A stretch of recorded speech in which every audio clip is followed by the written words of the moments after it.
Dior moves to a new city for a fresh start.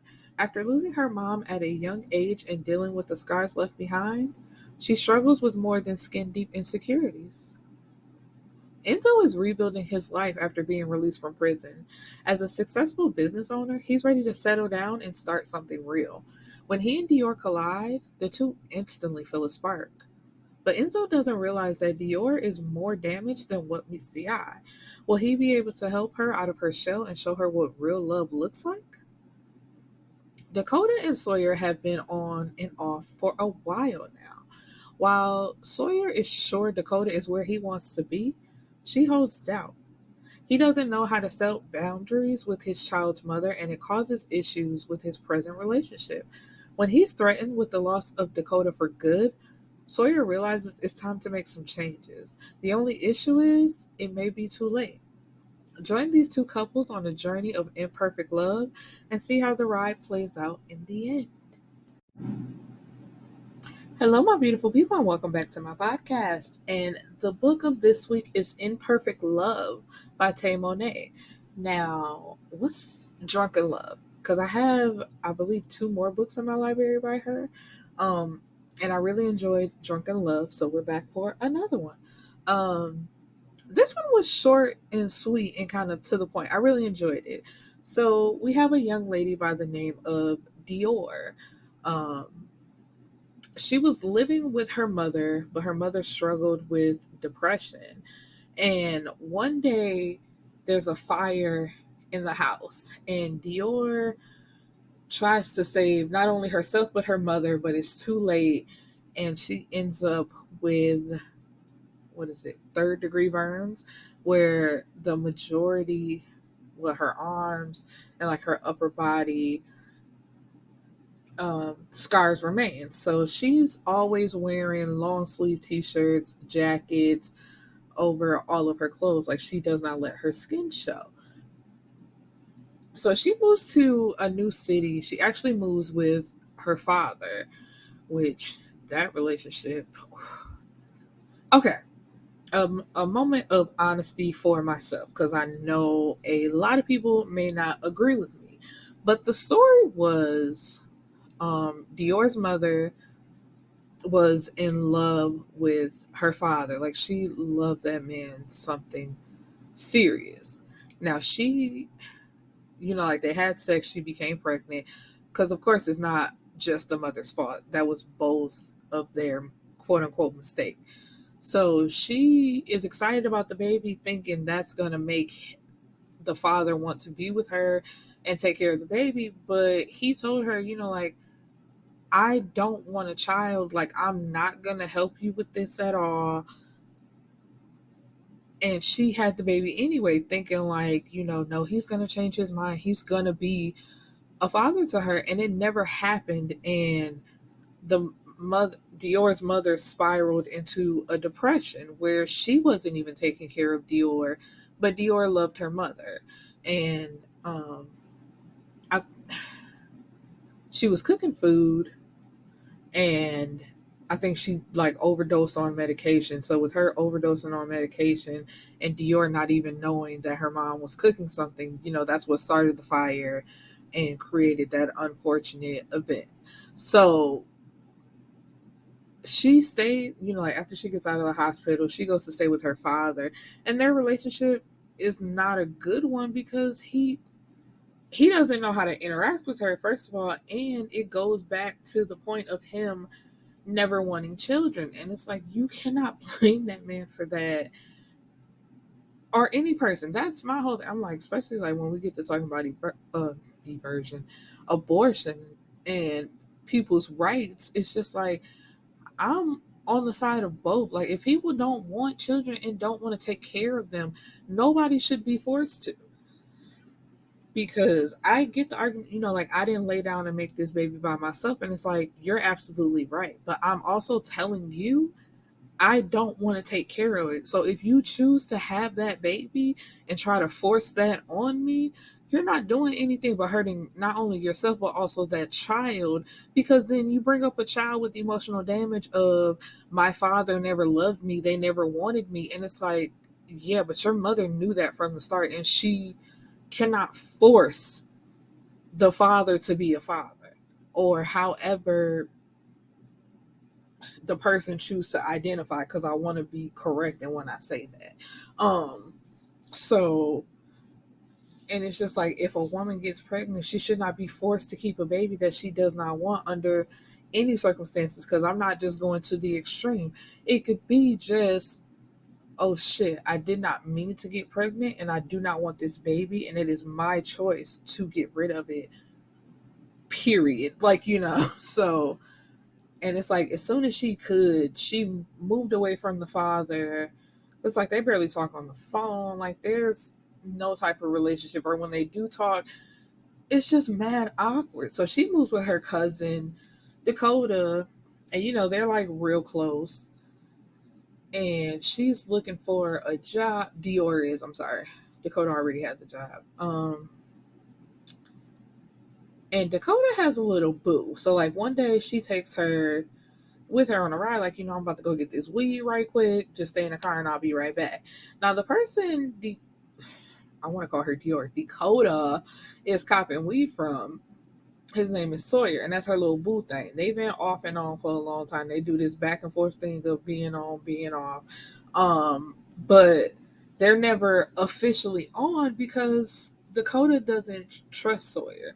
It's like, I think on one of the occasions they were on, it doesn't even matter, but he has sex with his baby's mother, or mother of his child, however they feel is a better title and makes them sound better than the rest. He has sex with her. So it's just like, I can't trust y'all around each other. Y'all swear it's just co-parenting and y'all just cool, which there's no problem with that, because don't nobody want to deal with the baby mama, baby daddy drama on either end. So it's just like, y'all like being cool and literally being cordial towards each other is not a problem. But I do not want to have to think like every time you go drop your daughter off, does that mean you send her to her room while you go have sex with her mama? Like, what does that mean? What are y'all doing? And he's like, no, man, we cool, it ain't like that.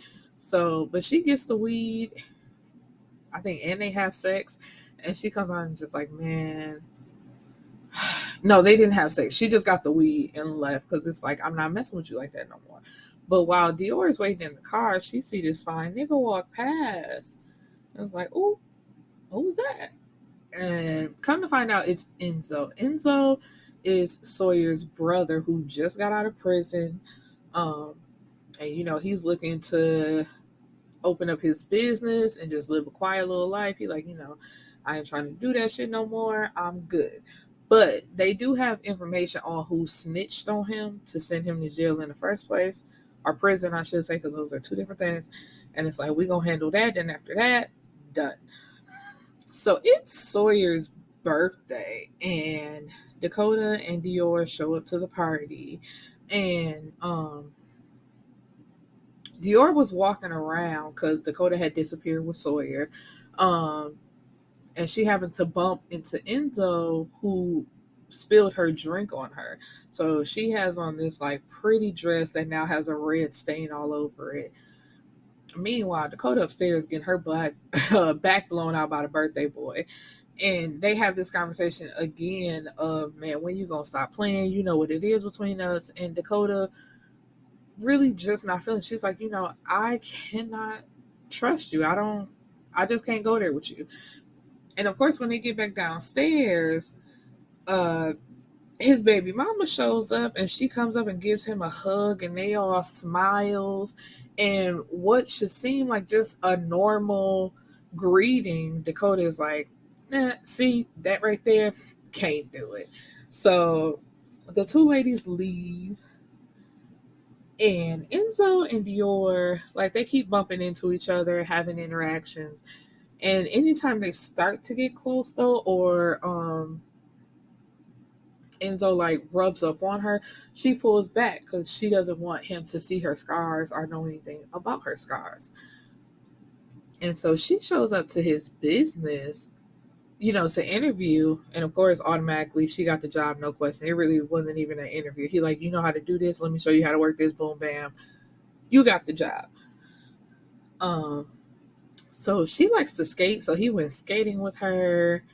And it's basically like there was no issue with their relationship. It progressed really nicely after he got her to take her jacket off so he could see her scars, and was like, you look beautiful. There's nothing wrong with you. Like, don't let this hold you back. That was it. I want to focus more on Dakota and Sawyer because I was on Dakota's side in this because their relationship, it was too close. And then it's like the baby mama was always, oh, you don't know about that, huh?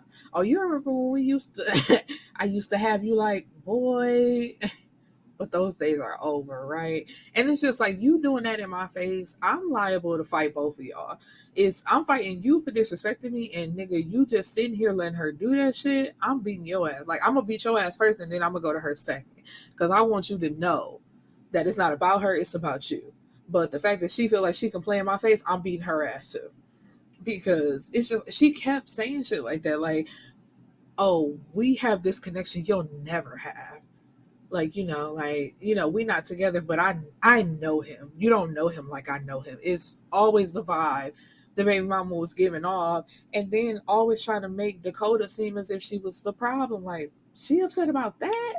Like, yes, bitch, I'm upset about that. And the fact that both of y'all think that that's okay.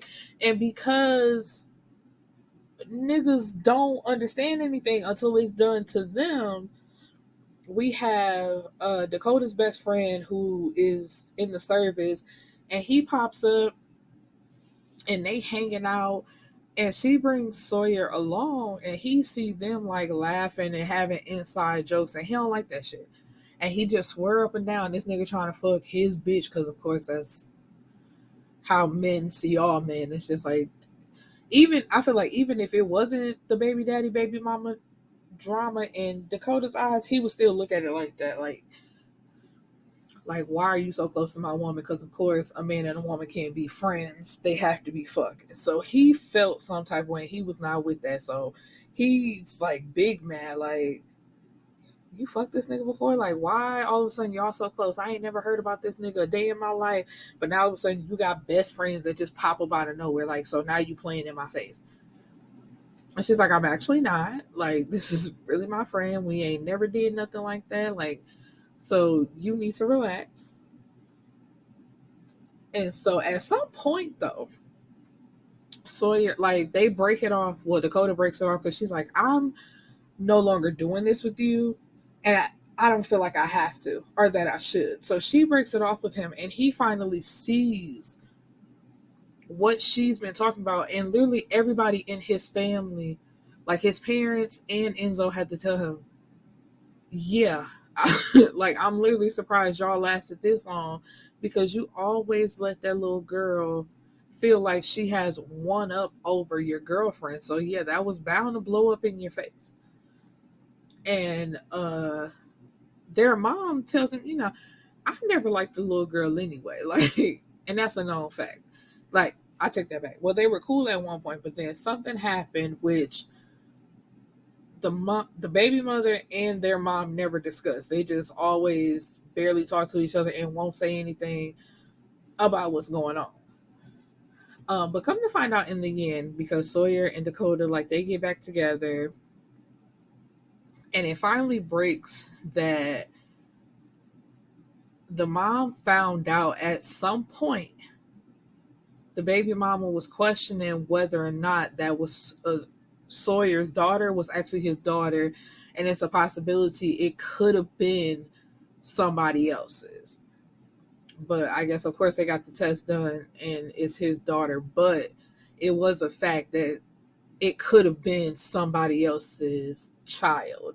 And so Sawyer is pissed, and that's what finally like broke the closeness between them, because she was trying to like be on some get back, like, I want that old thing back. Don't you think that our daughter should grow up in a household with both of her parents? And I'm like, once again, I wish y'all would stop that logic. Like, a child deserves to have two parents in a household. A child deserves a loving household. Because if you motherfuckers are arguing every day, cheating on each other, like the danger parents, shout out to my last 2 weeks of books. Just because both parents are in the house doesn't mean that that's what the child needs. A child needs a loving household. The end. So, Sawyer stopped talking to his mama and his daddy, actually, because it's like the daddy knew, but of course, as quote unquote men do, they stay out of it and, they don't say nothing. And they felt like, what's the purpose of telling you anyway? So yeah, so that's how it ends. Dakota moved into Sawyer's house, so they're living together.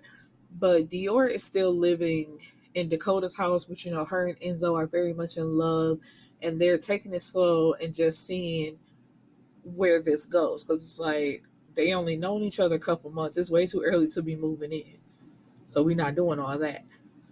But yeah, that's the end. Like I said, I really enjoyed this book, so please go pick it up.